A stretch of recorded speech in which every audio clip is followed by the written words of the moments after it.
Hey guys, this is Rahul and I again welcome you to this channel of mysurgery.com. Guys, आज के video में हम एक website पर यूज होने वाला बहुत ही इंपॉर्टेंट कंपोनेंट बना के देखेंगे जिसे हम कहते हैं टॉप नेविगेशन बार। इसे आप मेन्यू बार के नाम से भी जानते होंगे, जो किसी भी वेबसाइट के टॉप में दिखाई देता है और इस पर कई ऑप्शंस होते हैं जिस पर आप जब माउस को मूव करते हैं तो एक हॉवर इफेक्ट प्रोड्यूस होता है, कुछ कलर्स चेंज होते हैं। तो बस यही मेन्यू बार आज हम बनाना सीखेंगे और होप इस वीडियो को देखने के बाद आप इस पर्टिकुलर मेन्यू बार को बनाने में कभी भी कोई दिक्कत महसूस नहीं करेंगे। सो आ जाइए, बनाते हैं आज हम टॉप नेविगेशन बार।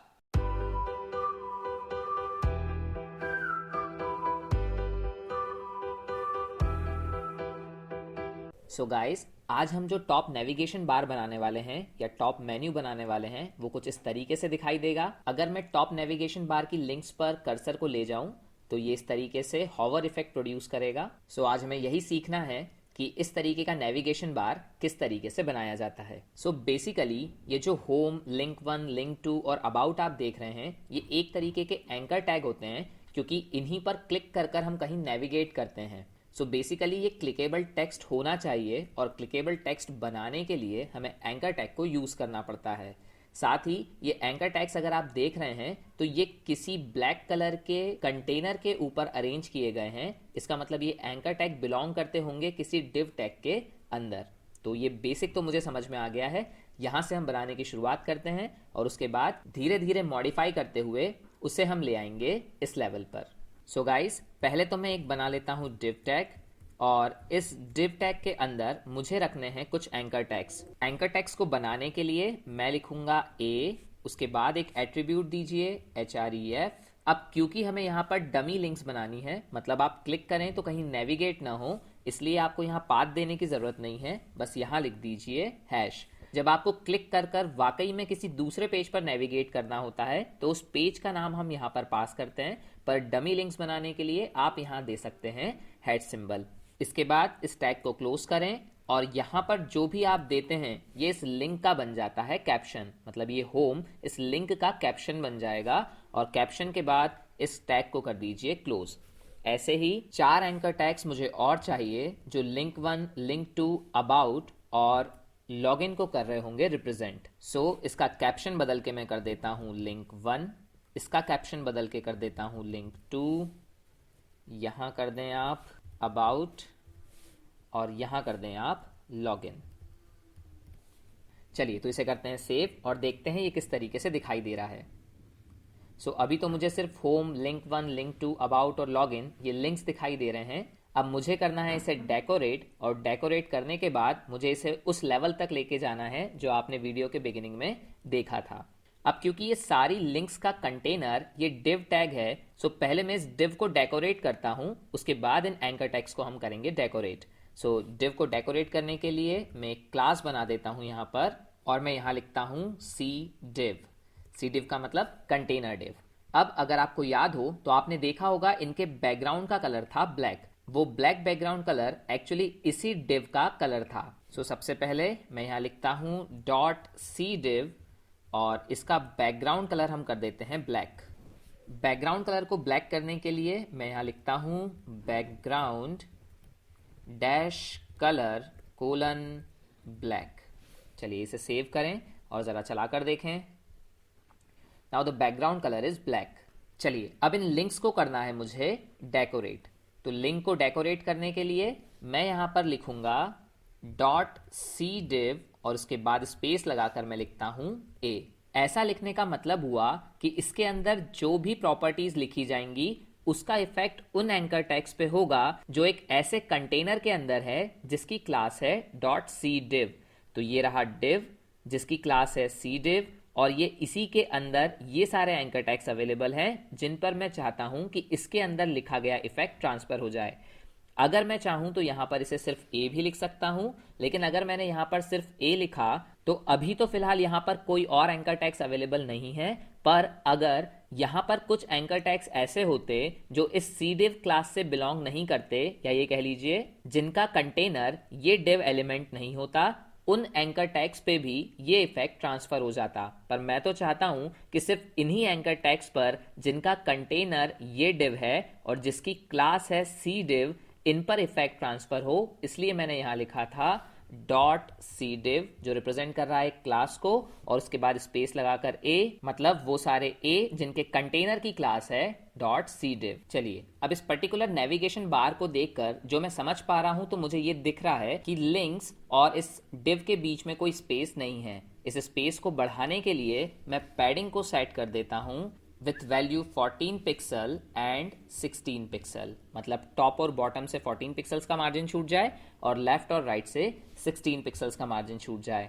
इसे करिए सेव, चलाकर देखते जाएं। अब अगर आप नोट कर पा रहे हैं तो आपको समझ में आ रहा होगा कि टॉप और बॉटम से कोई भी पैडिंग सेट नहीं हुई है, बल्कि लेफ्ट और राइट से पैडिंग सेट हो चुकी है। ऐसा इसलिए हो रहा है क्योंकि ये जो लिंक्स हैं या ये जो एंकर टैग्स हैं, ये इनलाइन एलिमेंट्स होते हैं, ब्लॉक लेवल एलिमेंट नहीं होते। जब तक आप किसी एलिमेंट को ब्लॉक लेवल नहीं बना लेते, तब तक टॉप और बॉटम की पैडिंग आप उस एलिमेंट पर सेट नहीं कर सकते। इसलिए इन पर्टिकुलर एलिमेंट्स को मुझे बनाना होगा ब्लॉक लेवल एलिमेंट, जिसके लिए मैं प्रॉपर्टी यूज करूंगा डिस्प्ले। सो डिस्प्ले के थ्रू आप किसी इनलाइन एलिमेंट को ब्लॉक बना सकते हैं या ब्लॉक लेवल एलिमेंट को इनलाइन बना सकते हैं via using the value block और इनलाइन। तो यहां पर मैंने लिखा है डिस्प्ले कोलन ब्लॉक, मतलब हमारा एंकर टैग है इनलाइन, इसे बना दीजिए ब्लॉक। ओके, अब इसे चलाकर देख लेते हैं। सो ये शिफ्ट हो गए हैं न्यू लाइन में। आप जानते ही होंगे ब्लॉक लेवल एलिमेंट पूरा विड्थ कैप्चर करता है, इसलिए जैसे ही आपने लिंक्स को ब्लॉक लेवल एलिमेंट बनाया, हर लिंक न्यू लाइन पर हो गई शिफ्ट। अब अगर आप चाहते हैं कि ये block level element new line पर शिफ्ट ना हो, बल्कि एक दूसरे के साइड बाय साइड आ जाएं, सो हमें एक और प्रॉपर्टी यूज करनी होगी जिसे हम कहते हैं फ्लोट। फ्लोट प्रॉपर्टी यूज करने पर ब्लॉक लेवल एलिमेंट एक दूसरे के साइड बाय साइड आ जाते हैं, और यहां पर वैल्यू में मैं यूज कर सकता हूं लेफ्ट और राइट। जब मैं कहता हूं फ्लोट लेफ्ट, तो ये जितने एलिमेंट्स हैं ये एक दूसरे के लेफ्ट पर हो जाएंगे अरेंज। सो इसे कर लीजिए सेव और इसे चलाकर देखें। अब ये एक दूसरे के लेफ्ट पर अरेंज तो हो गए हैं, लेकिन पीछे का बैकग्राउंड कलर जो ब्लैक था वो हाइड हो चुका है। सो ऐसा क्यों हुआ है उसे समझें। जब हमने एंकर टैग्स को ब्लॉक लेवल एलिमेंट बनाया और फ्लोट प्रॉपर्टी के थ्रू एक दूसरे के लेफ्ट पर सेट कर दिया, सो इन्होंने बैकग्राउंड के पूरे डिव को कैप्चर कर लिया। और साथ ही आपको पता है कि block level element line width के बराबर स्पेस को रिजर्व करता है। सो ये लॉग इन, यहां पर कंटेंट तो खत्म हो गया, लेकिन ये चला गया लास्ट तक, और क्योंकि ये लास्ट तक चला गया, इसलिए इसने जो कंटेनर डिव का ब्लैक कलर था उसे हाइड कर दिया व्हाइट कलर से। सो अगर आप चाहते हैं कि आपका कंटेनर वापस ब्लैक कलर पर आ जाए, तो आपको उस कंटेनर में एक प्रॉपर्टी सेट करनी होगी। So this is the container, और यहां पर एक प्रॉपर्टी सेट करें जिसे हम कहते हैं ओवरफ्लो। ओवरफ्लो की वैल्यू सेट करें हिडन।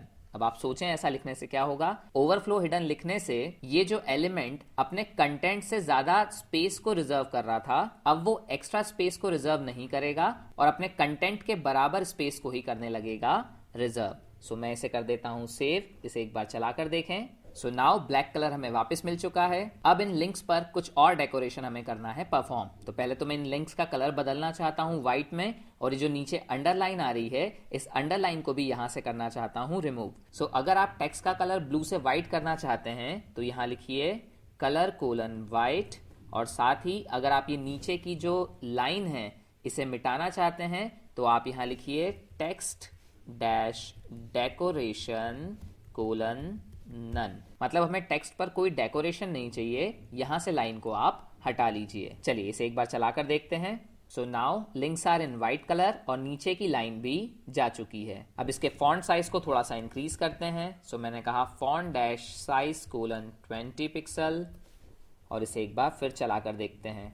सो अब ये काफी ठीक है, बट मैंने आपको जो टॉप नेविगेशन बार दिखाया था उसमें ये लॉग इन इस राइट साइड पर था, और हमारे नेविगेशन बार में अभी भी ये लेफ्ट साइड पर है। तो अगर आप चाहते हैं कि ये राइट साइड पर शिफ्ट हो जाए, सो मुझे इस एंकर टैग को एक प्रॉपर्टी असाइन करनी होगी फ्लोट कोलन राइट। अगर मैं फ्लोट कोलन राइट कह दूं इस एंकर टैग के लिए, सो ये लॉग इन राइट साइड पर शिफ्ट हो जाएगा।